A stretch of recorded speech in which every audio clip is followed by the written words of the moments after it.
And thanks for joining us on our discussion of Old Days in Humboldt, written by Nelson Cressup in 1926 and published in the Courier Chronicle in 1936, a few months following his death. And this is segment number 3. And last segment we talked about some of the organization of early churches, such as the Presbyterian Church, the Methodist, and the Catholic.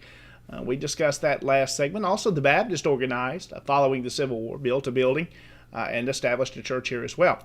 Now we're going to continue along with our commentary on Mr. Cressup's history of the early settling of Humboldt, and this time we want to talk about some of the early stores opened, as well as mills, and an interesting story revolving around the Osborne House Hotel that was built here at the crossing of the tracks. There was some litigation that happened. There was maybe even a murder associated with that. We'll talk about that in this segment. Thanks for joining us. Well, we continue in this segment as first, let's break down some of the early buildings that were built, the first stores that came here, who the ones were that operated those stores. And we go to his history, and we want to discuss the first one that he mentions here. He says, now back to Humboldt, the first business house built in Humboldt was located about where Thweet's store is. Now, Thweet's store is the current location known as the Osborne House, formerly Robin's Nest Antiques in recent years. That is the location he's discussing from the 1920s of where the first store was built. This first store was built, he says, by one of the Rows. We find out through research that is Pless Row.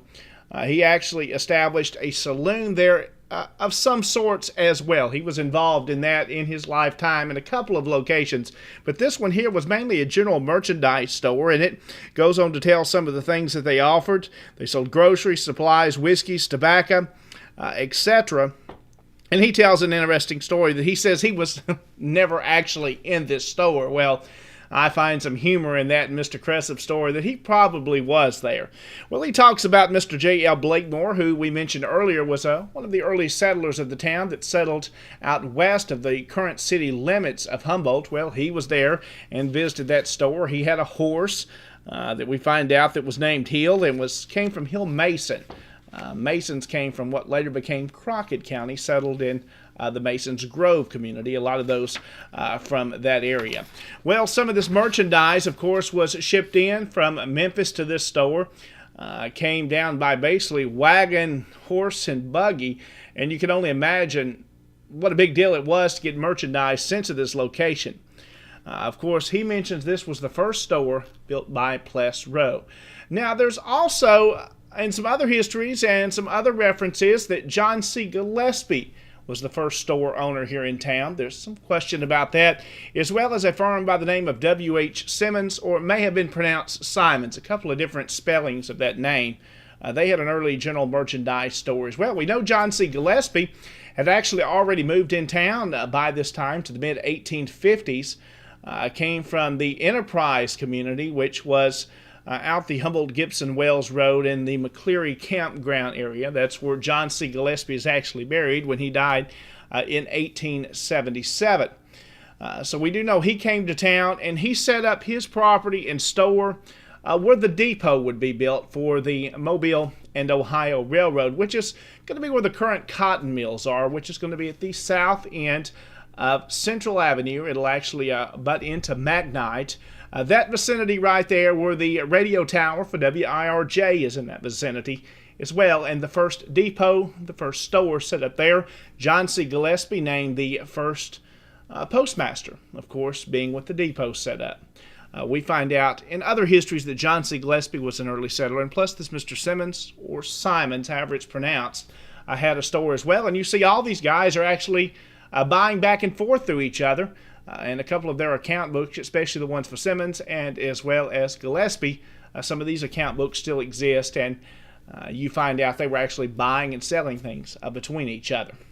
Now, Mr. Cressup goes on to mention here in his history, talking about the depot, which was located there at the very south end of what is now Central Avenue in that vicinity, built by Mr. W.A. Allison. He was a mayor, a marshal in town, I believe even a justice of the peace. He basically covered it all.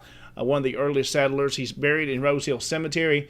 Well, he started one of the first mills here, a saw mill and a grist mill, which was just west of the depot. So we know that to be right across those tracks. And more of an open field now where some cotton storage trailers are now. More recently, there was a grain silo there, and that's a good indication of where that sawmill would have been, which was not too very far, just even down those tracks from the Forked Deer River. So it makes sense where that was built. Mr. Crozer joined him in that firm, stayed for a short period of time, and I believe by 1870, he has already left this area. So one of the first sawmills and grist mills was located in that area about the time Humboldt was established in the late 1850s. Well, we begin to find the two railroads begin to come to town first. The Mobile and Ohio begins in the early 1850s coming through. It's going to be completed roughly 1857-58. And then there's word coming out of Memphis that the new Memphis and Ohio railroads are going to be built, which later became the Louisville and Nashville Railroad. It came up through Memphis and eventually joined up with the M&O Railroad. And, of course, everybody knew by that time where this happened. A town would spring up, and a very prosperous town would be formed at the junction of these two very important railroads. We found out originally when the Mobile or the Memphis and Ohio Railroad was going to come through, it was actually going to go through Trenton was one of the locations. That brings in some naming of the town and how that happened and why the town is named Humboldt, originally named Tresvant, for one of the Mr. Tresvant, John Tresvant, who was with the railroads out of Memphis. It's going to name the town after him. Makes sense. Well, the postmaster goes to say in Trenton didn't like the idea because Trenton missed the railroad, so let's just insult them and change the name. So that's kind of how the story goes. Hard to document it, but it all makes sense. But Mr. Cressup goes on to talk about the two railroads have come to town. And this Mr. Tresvant, a Mr. Bumpus, and Robertson Top came here in about 1858. And they met in a grove of trees, which was where Milton Baum's store was on the corner of 14th and Main, to discuss the coming of the Memphis and Ohio Railroad. We find out that was agreed upon, land was purchased, warrants were issued, and of course that railroad being built. Mr. Robertson Top that came up was one of the wealthiest men in Memphis, known for the area of South Memphis in the Bill Street area. He had a nice fine mansion built there, and also built what is known as the Osborne Hotel for many years in Memphis. That it was involved in the Civil War. General Forrest actually rode his horse through that hotel in Memphis. So a very interesting story how the two railroads came. Originally, the railroad stopped when it came up from Memphis. It wasn't completed until a short time later, but in 1859, they did join each other. Well, of course, rumor has got out that the town is going to begin to grow, and we find out here that Mr. Cressup begins to talk about the town being surveyed. We find in some other histories, Mr. John Osborne comes into the scene. He is from Sweetwater, Tennessee. He finds out about this land, and some of this land actually owned by the University of North Carolina. He actually makes a trip to the University of North Carolina to purchase this land after he had heard it become available. Well, there was another firm already in Humboldt composed of three men, Joseph Nash Lanham, John P. Sharp, and Wellington C. Thurston. They had formed a land company, and they were actually sent Mr. Thurston in North Carolina to purchase this property, but he fell about a day behind. Mr. Osborne purchased the land. Well, some litigation was threatened. Now, there's no record of any court cases actually happening, but a compromise, we find out, was met. Then you had the Sharp, Lanham, and Thurston addition to the town and the Osborne addition to the town. Now, back to this Mr. Osborne. He talks about here this hotel was built, began in 1859, finished by 1860. We find out he actually had it for sale in 1860 in some of the Memphis papers, wanting a large sum of money for someone to purchase this hotel. Now, we really don't know exactly when it left his hands and when he sold it. We do know at some point he did sell this hotel either before or the family sold right after his death. In the 1860 census, he's valued at about $100,000, and just a massive amount of money. What a large building this was. It was a two-story frame structure of wood clapboards. I believe one Memphis paper says it could sleep or had 30 guest rooms available.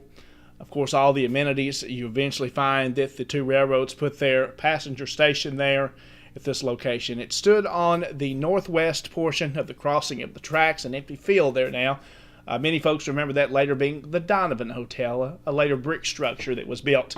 But this Osborne House was a grand building, very valuable property that it was built upon. Mr. John Osborne, of course, already had some issues with some people in the new town as he had purchased this land and come here. There's some family stories that says he may have not have been too popular here as well, and I can imagine that.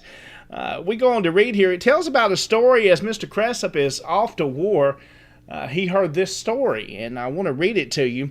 And it says here, referencing Mr. Osborne, it says, a man by the name of Barnes ran the house for a while. At the outbreak of the Civil War, a Mr. Edelman was operating. Now, Joe Osborne killed Edelman, shooting him from a store as he stood in the street.